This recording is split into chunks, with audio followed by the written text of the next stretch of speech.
सर्वप्रथम अपने समस्त महानायकों और महानायिकाओं को नमन करती हूँ और मंच पर आसीन सभी मेरे प्रबुद्ध साथी और सभागार में उपस्थित सभी साथियों को मेरा जय भीम, जय बोली, जय भारत, जय सभी।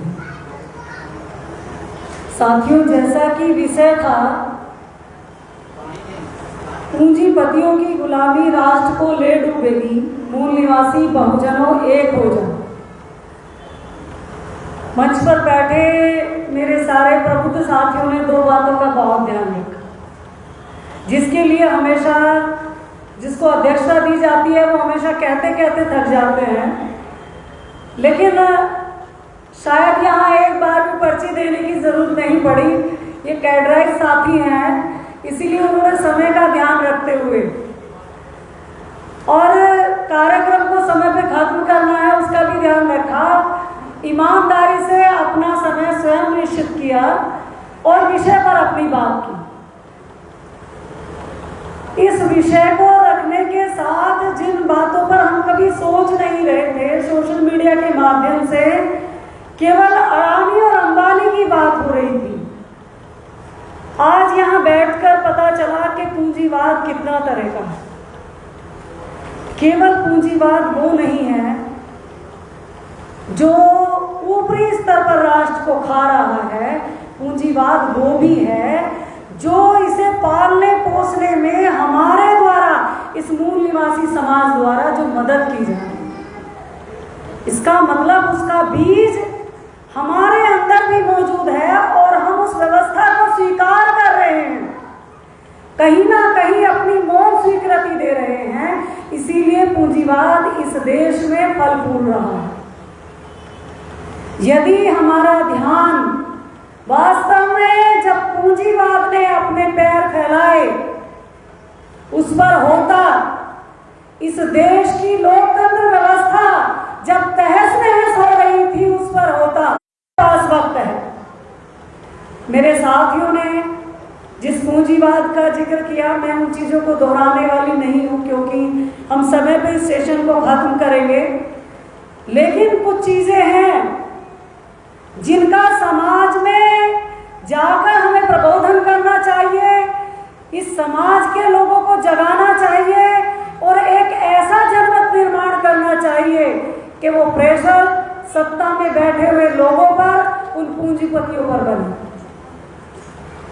ये इस विषय का सार भी है और उद्देश्य भी है। ये पूंजीवाद इस देश में पनपा क्यों?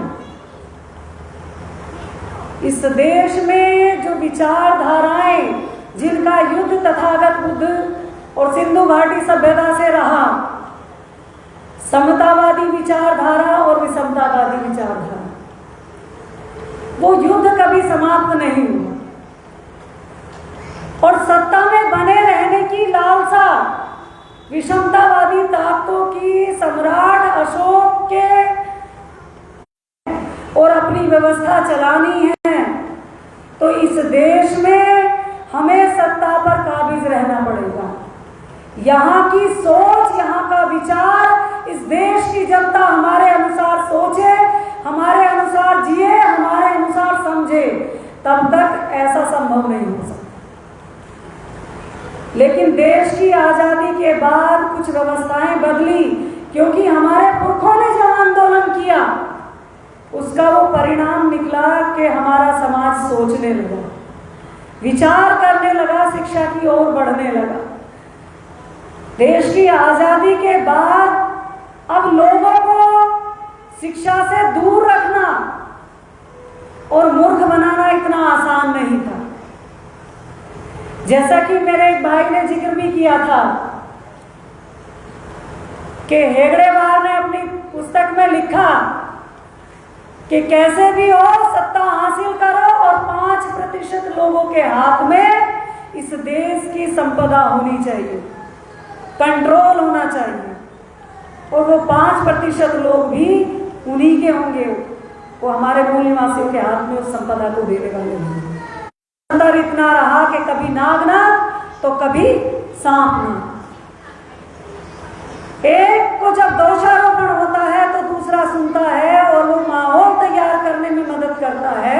कि दूसरा उस पर सत्ता पर आसीन हो जाए। और इस समय वर्तमान तो आपकी माँओं ने जो आपको जन्म दिया है, क्या वो पानी से दिया है? क्या उनको दर्द नहीं हुआ? क्या उन्होंने इस प्रकृति की वेदनाओं को सहन नहीं किया? जब ये देश आपका है, जब ये मुल्क आपका है और इस देश के साधन संसाधनों पर आपका कब्जा होना चाहिए, तो आपके विश्वास वो जुल्म सहते सहते इतनी दब चुकी है कि अब उसमें ये विश्वास नहीं जागता कि हम इस देश के शासक बन सकते हैं, जबकि वो इस देश के शासक रहे। जब हम इस देश इस कदर हावी है कि अगर अब नहीं जागे तो फिर कभी नहीं जाग सकते। सत्ता में बैठे हुए लोगों ने, उन ताकतों ने आपस में मिलकर ये साठगांठ की, मान करती है कि इस जनता पर, इस मूल निवासी समाज पर वो अत्याचार कर कर खुश है, तो उसे नहीं भूलना चाहिए कि उसने जो गड्ढा इस देश के लोगों के लिए खोदा है, वो इस बात को माने या ना माने, लेकिन ये इस देश में इन सत्ताधारियों का भविष्य है कि वो भी सुरक्षित नहीं है। वो इस देश को डुबाने के साथ उनका भी अस्तित्व यहाँ सुरक्षित रहने वाला नहीं है। और ये भूल जाता है कि वो 2 कदम भी अपने मालिक के बिना नहीं रख सकता, क्योंकि उसके गले का जो पट्टा है, जब भी वो कुत्ता ये कोशिश करेगा कि उसे दौड़ना है, तो वो मालिक उसका पट्टा खींच देगा। जब भौंकना है और गलत टाइम पर भौंकना है, लेकिन संविधान में वो सारी चीजें सम्मिलित नहीं हुई जो बाबा साहब चाहते थे। और वो ये किताब है, स्टेट एंड माइनॉरिटी, राज्य और अल्पसंख्यक, जिसमें और ये समझकर पढ़नी चाहिए कि बाबा साहब इस देश को, इस राष्ट्र को कैसा निर्माण करना चाहते थे, वो क्या जिम्मेदारी हमें दे रहे थे, ये किताब बताती है। ये स्टेट एंड माइनॉरिटी किताब केवल लोकतंत्र को स्थायी रखने की किताब नहीं है,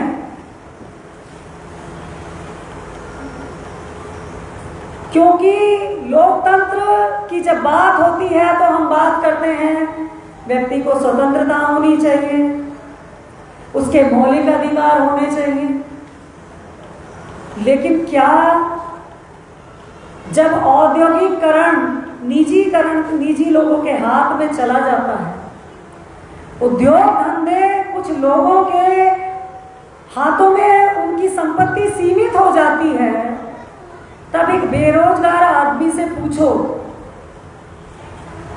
कि एक तरफ मौलिक अधिकार है और दूसरी तरफ उसके जीवन, उसका परिवार, उसके पेट की भूख, अनेकों ऐसी समस्याएं जिनसे वो डरता है, जो भविष्य में उसके सामने आने वाली हैं, तो क्या उसके सामने वो मौलिक अधिकारों का चयन करेगा या फिर पहले अपनी भूख मिटाने का प्रबंध करेगा? एक बेरोजगार के लिए ये किताब बाबा साहब की कहती है, बाबा साहब ने कहा कि जब एक बेरोजगार व्यक्ति ऐसे चंगुल, पूंजीवाद के चंगुल में फंसता है, तो उसके लिए मौलिक अधिकार और अपनी स्वतंत्रता के कोई मायने नहीं रहते। हम आज तक, जब से देश आजाद हुआ है और अब तक, केवल और केवल राजनीतिक लोकतंत्र की बात करते आए हैं।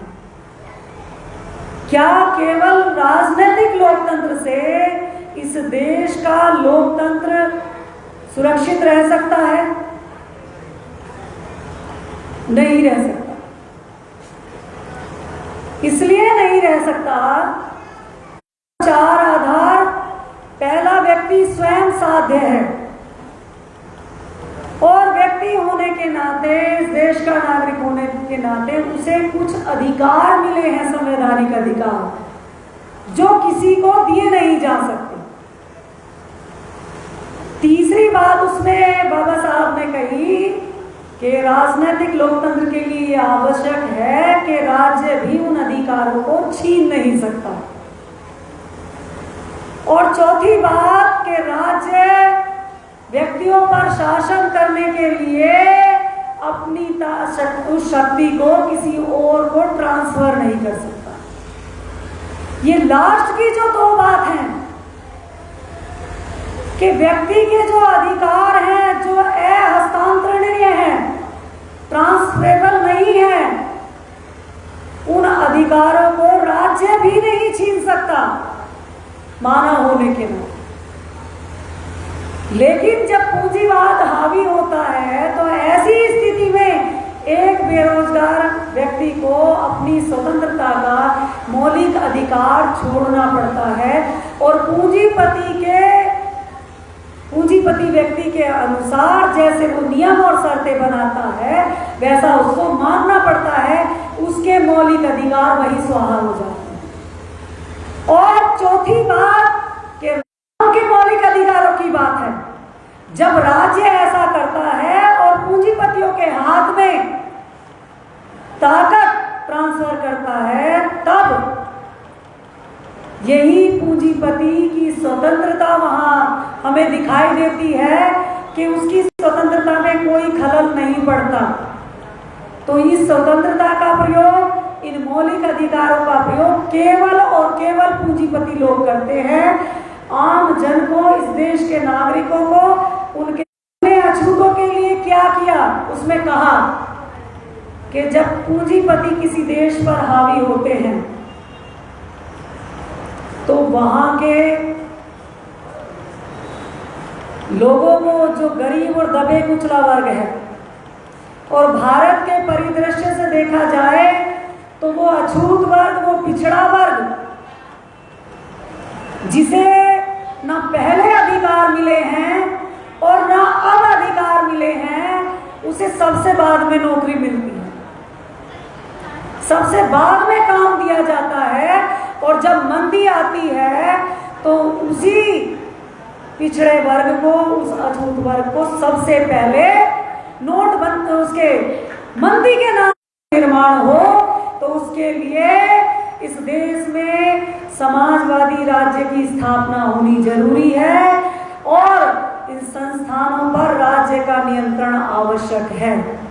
और साथ ही जो चकबंदी और जमींदारी जो एक्ट आया था उसके संबंध में बाबा साहब ने कहा कि ये निकृष्ट से निकृष्ट नियम है, जिनको लागू किया जाए तो कि सब कुछ पूंजीपतियों के हाथ में है, सत्ता पूंजीपतियों के हाथ में है, सरकार पूंजीपतियों के हाथ में है, तो हम क्या कर सकते हैं। यही वो विषय का दूसरा हिस्सा है जो कहता है कि मूल निवासी बहुजनों एक हो जाए, क्योंकि सत्ता में बैठे हुए लोगों से हम ये अपेक्षा नहीं कर सकते कि वो इस देश में ऐसे सामाजिक लोकतंत्र को स्थापित करेंगे जिसमें सामाजिक, आर्थिक, राजनीतिक न्याय की स्थापना हो सके।